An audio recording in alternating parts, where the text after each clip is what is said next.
آدم إدريس نوح صالح إبراهيم لوط إسماعيل إسحاق يعقوب يوسف أيوب شعيب موسى هارون ذو الكفل داود سليمان إلياس اليسع يونس زكريا يحيى عيسى والآخر الختم الأنبياء محمد المصطفى.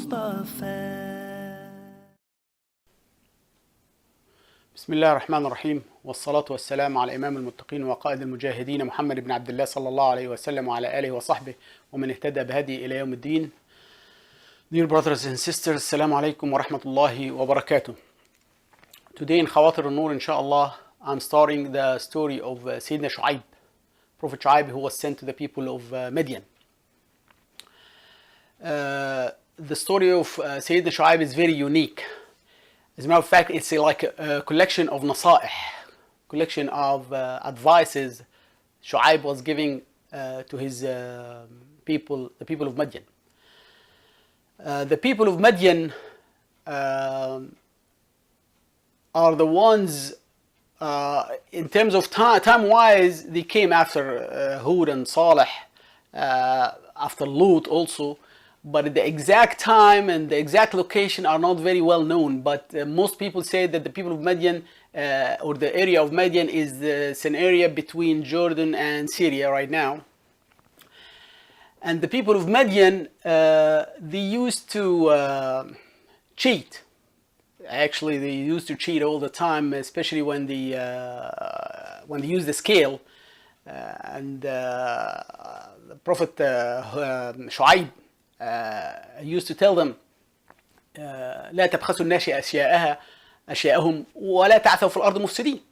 يعني don't cheat and balance and give people what they really deserve, and don't spread mischief on the land. This is a verse in Surah Al-Shu'ara. That was the main message of Shu'aib. In addition to that, they were mushrikeen. But the funny thing, they used to worship Al-Aykah. وَكَذَّبَ أَصْحَابُ الْأَيْكَةِ الْمُرْسَلِينَ. The people of Al-Aykah deny the messengers. Al-Aykah is like, it's a type of a tree, according to the Mufassirin. So they used to worship a tree. So the people of, that's kind of, if you think about it, that's kind of ridiculous, because the people of Hud, Ad, and the people of Salih, Thamud, they were mushrikeen, but they were not worshipping a tree. But the people of Midian, they were worshipping a tree. So Shu'aib was sent to them to tell them that don't cheat and give the people what they really deserve. When you do the scale, and give everybody what he really deserves, and worship Allah, you have no other but Him. Very similar message to all the Prophet's message. And he was Khatib al-Anbiya. This label was given to him in the Sunnah. The Prophet said that Shu'aib was Khatib al-Anbiya, the speaker of all prophets. So he's the best speaker of all prophets. In terms of, he was very fluent in the language, not only fluent, and he was very convincing when he talked to people, tried to convince them with something. And he was among the four Arabs. Among all the prophets, there are four ordinary Arabs. Muhammad is one of them. Salih is one of them. Shu'aib is one of them.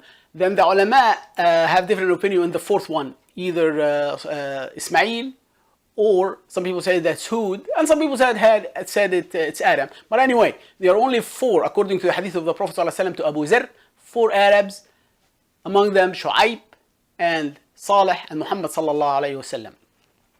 So he was sent to the people of Midian.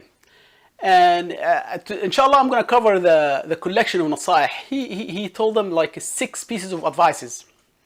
Allah subhanahu wa ta'ala mentioned this in Surah Hud. قال يا قوم رأيتم إن كنت على بينة من ربي ورزقني منه رزقا حسنا وما أريد أن أخالفكم إلى ما أنهاكم عنه إن أريد إلا الإصلاح ما استطعت وما توفيقي إلا بالله عليه توكلت وإليه أنيب ويا قوم لا يجرمنكم شقاقي أن يصيبكم مثل ما أصاب قوم نوح أو قوم هود أو قوم صالح وما قوم لوط منكم ببعيد وما قوم لوط منكم ببعيد واستغفروا ربكم ثم توبوا إليه إن ربي رحيم ودود. Those are like 2 verses in chapter 11, Surah Hud, that collected the whole collection of nasaih in those 2 verses. Shu'aib said, or Allah subhanahu wa ta'ala says in the Qur'an,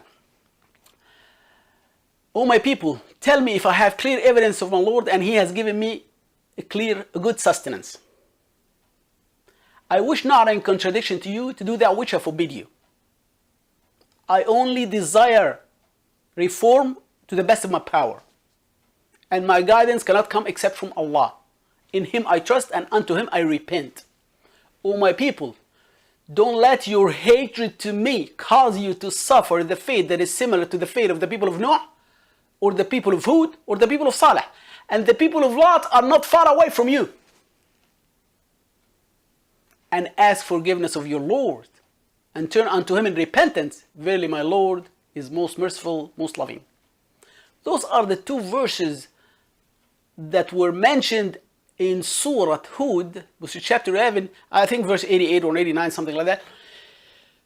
The collection of nasa'ih that Shu'aib was given to his people, Madian. We're going to go over them, inshallah, in the story of Shu'aib. I will do my best to cover some of them, and then, inshallah, we'll do the part 2, cover the rest. Let me start with the first one. وَمَا أُرِيدُ أَنْ أُخَالِفَكُمْ إِلَى مَا أَنْهَاكُمْ عَنْهُ. I wish not, in contradiction to you, to do that which I forbid you. What does that mean?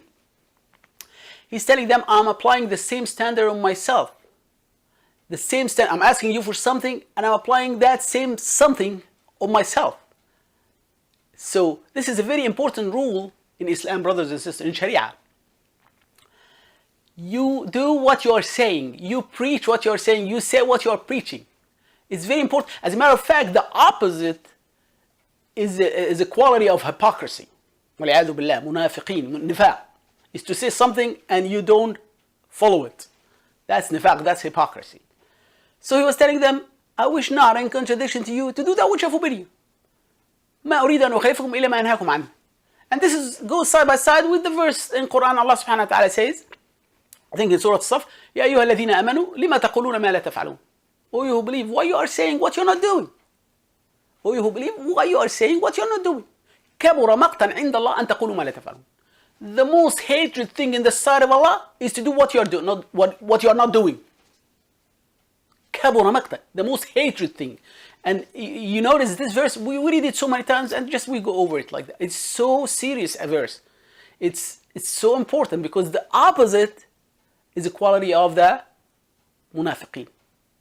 Quality of hypocrisy. So you have to be very careful, brothers and sisters, especially those of you who are involved in the field of da'wah and speaking to others and enjoining what is good and forbidding what's evil.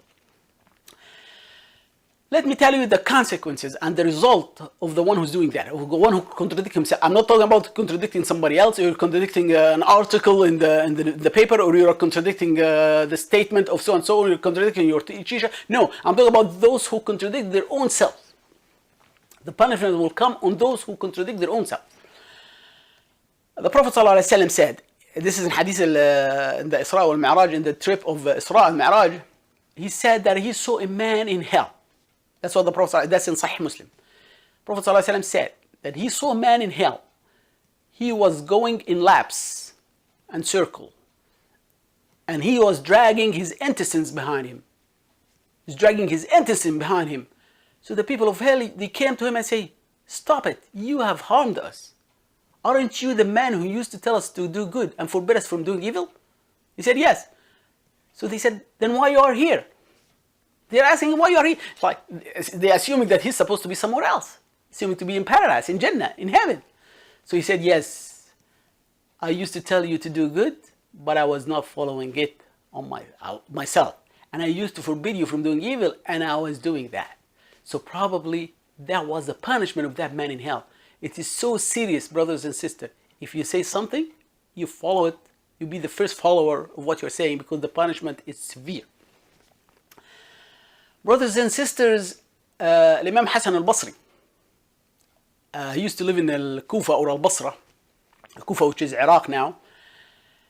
During his time, the Muslims, the wealthy Muslims, they used to live a very luxurious life, and they have a lot of slaves, 30 to 40 slaves, each one of them. So the people of Basra came to him and they said, yeah, Imam, why don't you advise people to free some of their slaves, to set them free, Set them free. Just we have 30, 40 slaves. That's too much. Like 5 or 6 is okay, but 40, 50, that's too much. So Imam Hassan al-Basri agreed. He took the advice. He said, I will. The first Jum'ah came, but he didn't say anything on the minbar. The second Jum'ah came, he didn't say anything on the minbar. The third, he didn't say. 6 months later, he stood on the minbar and he started talking, and he talks about freeing slaves. Right away after the khutbah, people start freeing slaves. They set them free like crazy. So many, in mass numbers. A lot of slaves got set free on that day. So the people who gave them advice 6 months ago, they forgot about their advice already. But now they remember. So they went after khutbah to the Imam Hassan al-Basri. They said, Ya Imam, didn't we tell you to say that 6 months ago? He said, yes. So they said, then why did you delay it? 6 months? Why did you delay? Usually when you want to do the good, the khair, you just سارعوا إلى مغفرة. You rush to the maghfirah, to the forgiveness of your Lord. Just when you intend to do something good, you do it right away. So they were surprised that the Imam Hassan al-Basri delayed for 6 months. So he said, I didn't delay the khair. But when you told me 6 months ago, I didn't have any slave. I didn't have any slave myself. And I didn't have enough money to buy a slave. So I started saving money. And I got enough money just last week to buy a slave. So I bought a slave and I set him free the other day. So I was able to stand on the minbar today and to give the advice. See how those salaf, those people used to follow. Very careful. So of this ayah, يا أيها الذين آمنوا لما تقولون ما لا تفعلون. Very careful. Oh, you believe what you are saying, what you are not doing. Imam Hassan al-Basri was very careful not to fall in the trap, because that's the quality of the munafiqeen. And this is what actually Nabiyullah Shu'aib was telling to his people. I wish not in contradiction to you to do that which I forbid you. وَمَا أُرِيدُ أَنْ أُخَلِفَكُمْ إِلَى مَا أَنْهَاكُمْ عَنْهُ. That was the first nasiha, that was the first advice of Shu'aib to his people. إن أريد إلا الإصلاح ما استطعت. The second advice, number 2. إن أريد إلا الإصلاح ما استطعت. I only desire reform to the best of my power. I only desire reform and change to the best of my power and to the best of my ability. This is what he was saying to his people. Now, this nasiha implies 2 rules in Islam. This nasiha implies 2 rules in Islam. Rule number 1. If you are trying to change, trying to convince people to change, you do your best. You do it to the best of your ability. It's not just like in the middle of the way, I'm going to quit. You do it, you never give up. Do that. You use all your energy to do that. And you don't delay. You do the good. Oh, inshallah, I'm going to do the good in the month of Ramadan. Inshallah, I'm going to do it when it's easy to be done. Inshallah, I'm going to fulfill my desire, and then I'll fulfill I'll keep my duty to Allah. Brothers and sisters, there is no season for good and season for evil. We should do good all the time and to the best of our power and the best of our ability. That's rule number 1. Rule number 2, that this nasiha implies that ما لا يدرك كله لا يترك جله. Very important principle in Sharia. The thing that you cannot achieve completely, don't ignore completely. If you cannot do it or change completely, if you cannot change people completely, don't ignore that thing completely. ما لا يدرك كله لا يترك جله. You do your best. يعني subhanallah. Some people say they stop making da'wah and preaching with others, especially non-Muslims, and then all of the sudden say, oh, those people are not going to be convinced. I'm going to quit. They're stubborn and they are not going to listen to me. They hate me. That is not. That's not the way we should do it, brothers and sisters. First of all, I want to make sure that everybody understand what is preaching with others, with non-Muslims mean, because people think that preaching is to convert others to Islam. That is not true, or that is true and false at the same time. Our goal, eventually, yeah, that's good. That's going to be great. It's if others are converted to Islam, but that's not the goal when we preach, when we make da'wah. We make da'wah with people to introduce Islam, to present our deen, to tell them that our deen is, we do believe in Jesus, we do believe in Jesus. Some non-Muslims, some Christians, they don't even know what Muslim, they thought that this Muslim is like kind of organization, a church organization. They didn't even know that this is a religion. We need to talk to people to tell them that this is a religion. That's Islam, this is a religion, this is our faith. So that's our main goal when we make da'wah. So never ever quit. You can't go and quit in the middle of the way. Oh, those people are not listening to me. So why are you quitting? They're not listening to me. What happened to Noah, brothers and sisters? قال كلما دعوتهم. Every time he says in the Qur'an, every time I make da'wah, I preach to those people, they thrust their fingers in their ear and they cover themselves with the garments واستغشوا ثيابهم وأصروا واستكبروا استكبارا. And they insist refusal and rejection. They completely reject what Noah was telling them. What did he do? Did he quit? Did he quit? No, brothers and sisters, he didn't quit. He kept making da'wah for 950 years.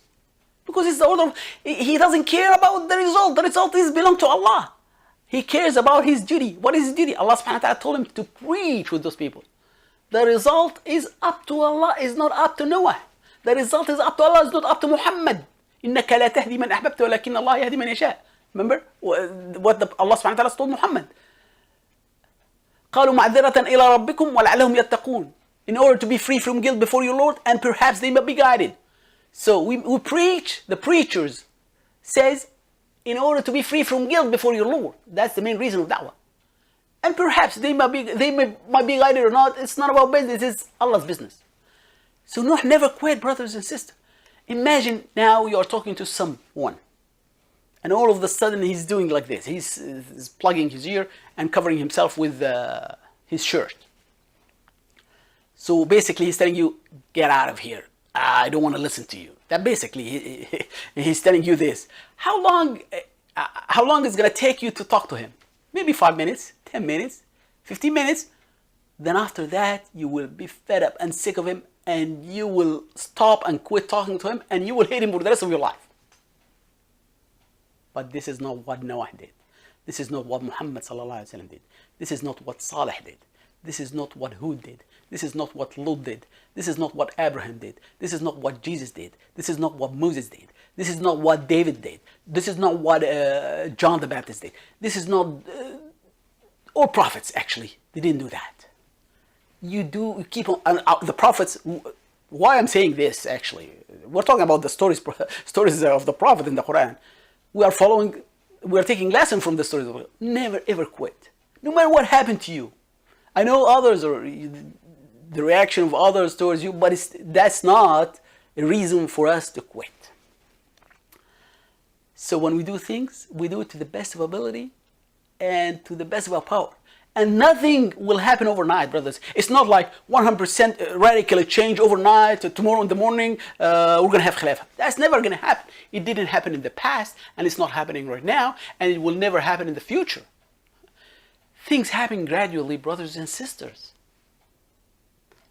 Allah subhanahu wa ta'ala, the one who created us. And He knows about human being.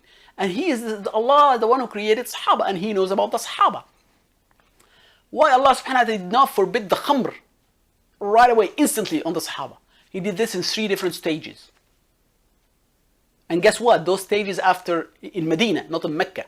So after 13 years of da'wah, the Prophet ﷺ in Mecca, he migrated to Medina. And in Medina, the second year of Medina, which is the 15th year of da'wah, the first revelation came about the khamr and maisr. Allah subhanahu wa ta'ala said that khamr, alcohol and gambling, they have a lot of benefits and they have a lot of harm, but it harms more than it benefits. So it harms more than it benefits. But that was not complete forbidden. Then 2 years later, يا أيها الذين آمنوا لا تقربوا الصلاة وأنتم سكارى.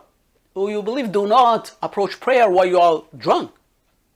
Don't pray while you are under influence. So that was the second revelation. Then 1 year later, the third revelation, which completely forbid khamr, that khamr and maisr, the gambling and khamr, is it's an evil. It's from evil. That's an evil act. Avoid it and not even come close to it. فاجتنبوه. That was the total forbidden of khamr after a few years. Why Allah subhanahu wa ta'ala is doing this? Why just like in the first year in Islam He did that? Because he knows that everything, the change comes gradually. This is Sunnah Kawniyah. This is what Allah is doing with the Sahaba. And the Sahaba who has the most Iman, the most powerful Iman, the strongest Iman on the face of the earth. This is the unique generation. It's much, much better than us. So how about us, brothers and sisters? Everything is going to take a while. Everything is going to take a while. Take it easy, brothers and sisters. Nothing will happen overnight. Listen what Sayyidah Aisha said. It's a beautiful statement. She said, لو كان أول ما نزل من القرآن لا تشربوا الخمر لقالوا والله لا نترك الخمر ولو كان أول ما نزل من القرآن لا تزنوا لقالوا والله لا نترك الزنا ولكن أول ما نزل من القرآن آيات فيها ذكر الجنة والنار مفصل فيها ذكر الجنة والنار حتى إذا ثابت القلوب إلى ربها نزل الحلال والحرام. Sayyidah Aisha said, listen to this beautiful statement. She was one among the ulama. She's a scholar, great scholar. She said, if the first thing revealed in Qur'an was do not drink khamr, do not drink alcohol, the people would have said, no, we are not going to quit drinking alcohol. And if the first thing revealed in Qur'an was do not commit adultery, the people would have said, no, we were not going to quit adultery and fornication. But the first thing revealed in Qur'an was the verses about Jannah, about heavens and hellfires, until the hearts became soft and attached to the Creator, the Lord of the universe. Then the halal and the haram, then the allowable and the forbidden was revealed. So the allowable and the forbidden was not revealed until the hearts became soft. How long did it take for those Sahaba, for their heart to become soft? According to most of the ulama, all the ahkam was revealed in Medina, which is after 13 years in Mecca. So if it took the Sahaba 13 years, it took the Prophet ﷺ 13 years to train those people, I guarantee you it will take us much more than that. So everything is gradually, brothers and sisters, take it easy. Never ever quit. Be consistent in da'wah. Do your best, to the best of your ability, to the best of your power to change others. And again, changing doesn't mean to convert them to Islam, to change their perspective, how they look. You present your deen and you talk about your faith, and that's it. None of your business. The result and the consequences is from Allah. So take it easy, brothers and sisters. Let me tell you something, good news and bad news. The good news is, we know that Islam is the fastest growing religion on earth. And to be more specific, the fastest growing religion in North America, which is the US, Canada, and Mexico. So the fastest growing religion over here. That's the good news. Listen now to the bad news. 3% of those who converted to Islam in the last 10 years, according to statistics, they denounced Islam. So they rejected Islam. After they became a Muslim, they rejected 3%. That's a lot. 3%, that's 3 out of every 100. And 1% from those 3%, when they asked them, why did you do that? Why did you denounce Islam after you accepted Islam? Do you know what they said? They said pressure from other Muslims. So you go to the masjid and the brother was just converted and people, congratulations brother, congratulations. Next day in the masjid, oh, brother, let's go to Fajr. Brother, let's go to Dhuhr. Let's go to Asr. Let's go to Maghrib. And next day, brother, let's pay sadaqah. Brother, let's make khuruj. Brother, you want him to do everything you have learned in 40 years, you want him to do it in 1 week. And you say, oh, my intention was good. Your intention is not good enough. Sometimes the intention is not good. The understanding comes before the sincerity. Because sometimes you are sincere, but without understanding how to know those people thinks, the others, how to consider the right of others, give them space, give them time. Listen to this. Abu Dharr al-Ghifari was leaving Mecca during the time of Uthman ibn Affan. So the Sahaba came to him, why are you leaving Mecca? Don't you know that one single prayer in Mecca is equal 5,000 prayer outside Mecca? He said, yes, I know. He was a faqih. He was a very knowledgeable and very educated person. He said, yes, I know. But don't you know that one sin in Mecca is equal to such and such sins outside Mecca. He mentioned a number, I don't remember the number. Why he's telling them this? Every time the reward is great, the punishment is great as well. If the reward for something is great, not doing that something, the punishment is great as well. So people here say, oh, ya akhi, the Prophet ﷺ said, if you guide one person to Islam, this is better for you than this life and everything in it. خير لك من الدنيا وما فيها أو في رواية أخرى خير لك من حمر النعم. It's better for you from this dunya and everything in this life if you guide one person. So people are so enthusiastic to comfort people or to guide them to Islam. But at the same time, if according to ijtihad of ulama, if this is the reward of guiding one person, guess what is the punishment if you force one person outside Islam? So take it easy, brothers. Give people time and their space. Anyway, that was the second advice of Shu'aib to his people when he said, the first one, وَمَا أُرِيدُ أَنْ أُخَلِفَهُمْ إِلَى مَا أَنْهَاكُمْ عَنْهُ إِنْ أُرِيدُ إِلَّا الْإِصْلَاحَ مَا اسْتَطَعْتُ. That was the first and the second. Inshallah, I'm gonna in the second episode or in the second halaqah, I'm gonna finish the rest of the story of Sayyidina Shu'aib. Jazakumullah khair for listening. May Allah make us among those who listen to this speech and follow the best of it. هذا وصلى الله على سيدنا محمد وسلم تسليما كثيرا وجزاكم الله خير والسلام عليكم ورحمة الله وبركاته.